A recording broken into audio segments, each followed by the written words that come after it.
नमस्कार विद्यार्थ्यांनो, आज आपण इयत्ता 9वीचा 11वा धडा मातीची सावली याचा स्वाध्याय इथे सोडवणार आहोत। आपण इथे एकूण एक प्रश्नाचं उत्तर लिहिलेलं आहे आणि अगदी थोडक्यात उत्तर दिलेली आहे, जो तुमच्यासाठी स्वाध्याय लिहिणं खूप सोपं होणार आहे।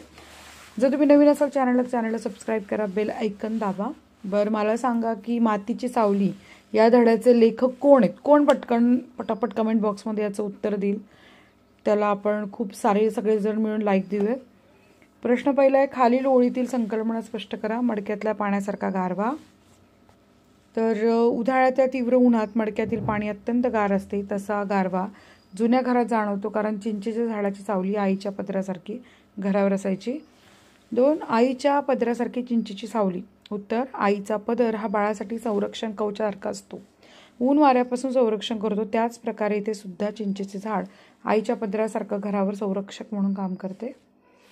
वरून भिरभिरत येणारी फुलपाखरी पाने। तो उत्तर आहे, फुलपाखरा कशी स्वच्छंदीपणे उडत असतात, तसेच चिंचेच्या झाडाची वरून पडणारी पाने लेखकाला फुलपाखरासारखी खाली भिरभिरत येतात असे वाटते।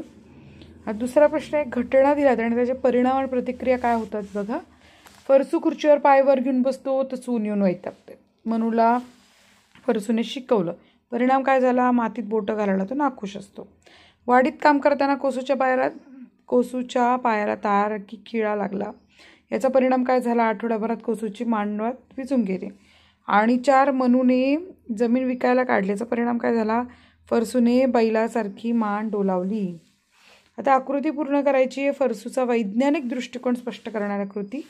तो उत्तर बघा, चिंचेचा पाला खूप गोळा व्हायचा, फरसूच्या मते ते खत होते। 2, पान जमा करून तो शेतात पसरवायचा।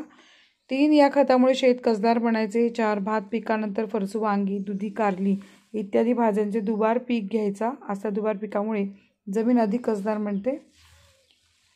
पाठाच्या आधारे फरसूचे खालील मुद्द्यांच्या आधारे वर्णन करा। फार महत्त्वाचा प्रश्न आहे हा।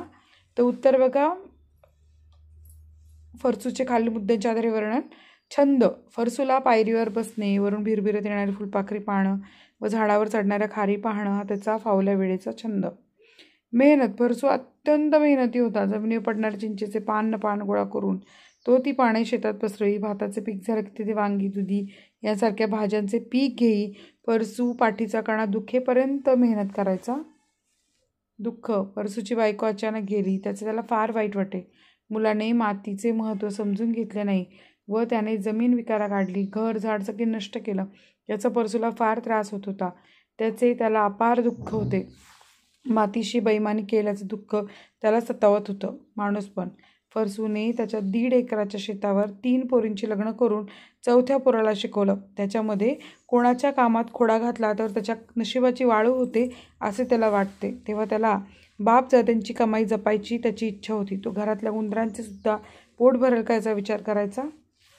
प्रश्न 4 आहे, ओघ तक्ता पूर्ण करा। मनूची आई प्रार्थना करायची।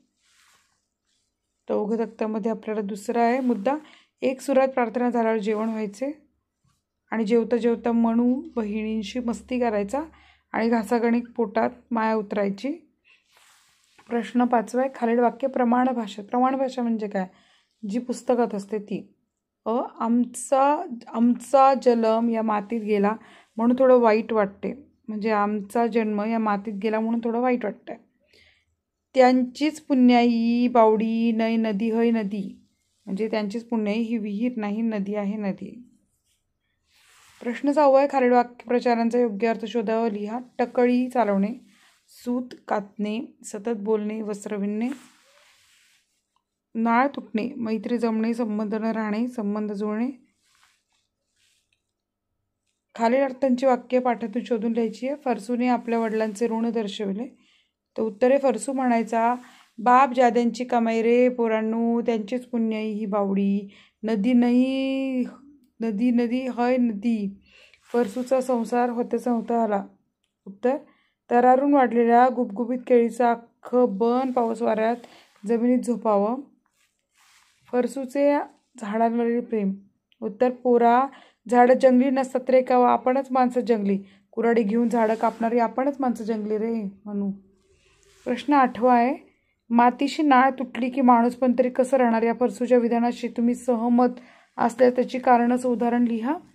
तर मातीशी नाळ तुटली की माणूस पण तरी कसं राहणार या परसूच्या विधानाशी मी सहमत आहे.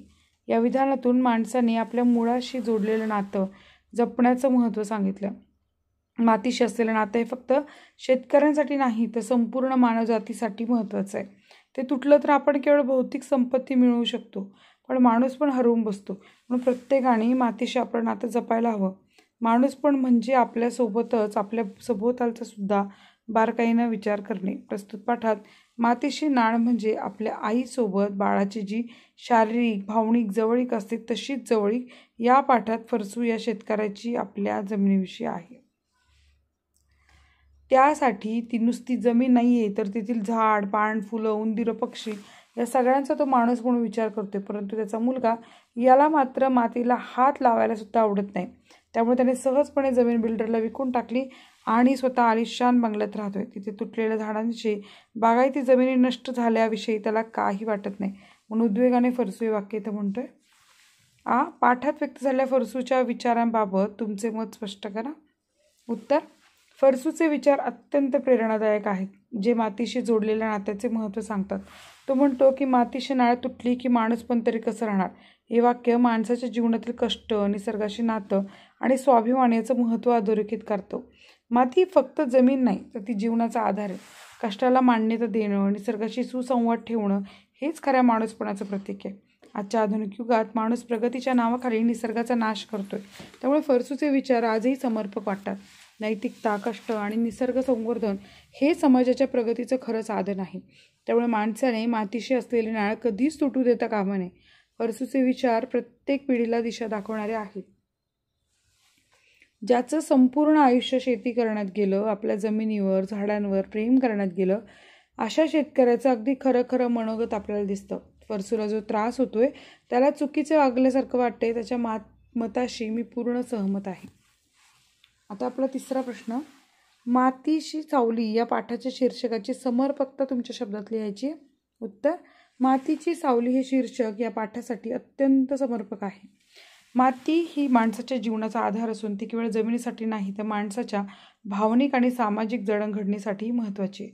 या पाठात फरसूच्या जीवनात मातीशी असलेलं भावनिक नातं, त्याच्या मातीवरील प्रेम आणि मातीमुळे असलेली स्थिरता प्रभावीपणे मांडली आहे. माती ही केवळ भौतिक साधन नाही तर ती सावलीप्रमाणे माणसाला आश्रय देते. जशी आई आपल्या लेकरांना देते, फरसूच्या जीवनातील मातीशी असलेली नाळ तुटल्यावर त्याच्या आयुष्यात येणारी हानी दाखवली आहे. त्यामुळे मातीची सावली हे शीर्षक या पाठातील आशयाला अगदी योग्य आणि अर्थपूर्ण आहे.